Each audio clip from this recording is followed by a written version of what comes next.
हिंदू पंचांग के अनुसार पितृपक्ष का समय अपने पूर्वजों को समर्पित होता है।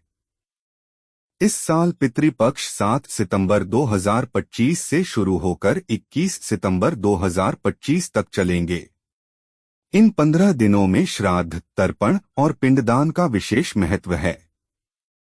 मान्यता है कि इस दौरान किए गए कर्म और दान पुण्य सीधे पितरों तक पहुंचते हैं और उनका आशीर्वाद परिवार पर बना रहता है। किन चीजों की खरीदारी से बचें? पंडितों और ज्योतिषाचार्यों का कहना है कि पितृपक्ष के दौरान कुछ चीजों की खरीदारी करना अशुभ माना जाता है।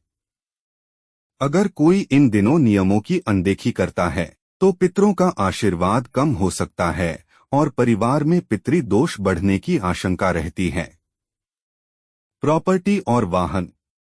पितृपक्ष में मकान, जमीन, दुकान या फ्लैट खरीदना वर्जित है। इसी तरह नए वाहन लेने से भी परहेज करना चाहिए। ज्योतिषाचार्य मानते हैं कि इस समय खरीदी गई संपत्ति या वाहन शुभ फल नहीं देते और परिवार में अनावश्यक कलह ला सकते हैं।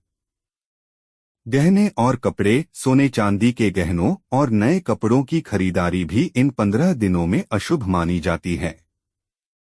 परंपरा है कि श्राद्ध के दिनों में पुराने या साधारण वस्त्र पहनकर ही अनुष्ठान किए जाएं। नए बर्तन और इलेक्ट्रॉनिक्स सामान।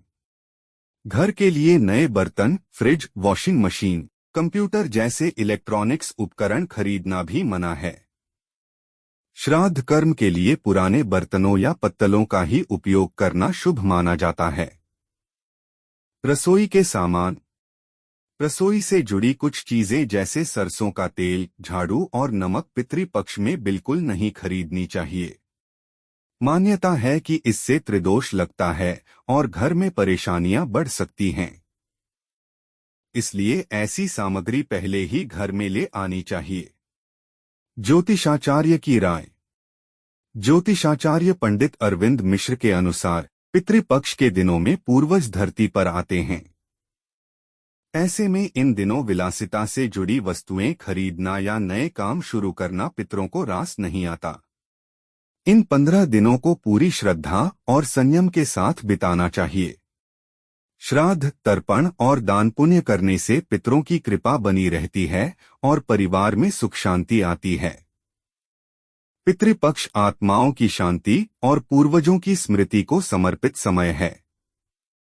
इस दौरान श्रद्धा और परंपरा का पालन करना हर परिवार के लिए लाभकारी माना गया है।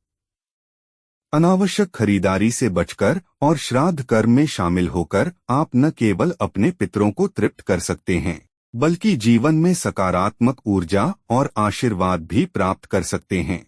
हिंदू पंचांग के अनुसार पितृपक्ष का समय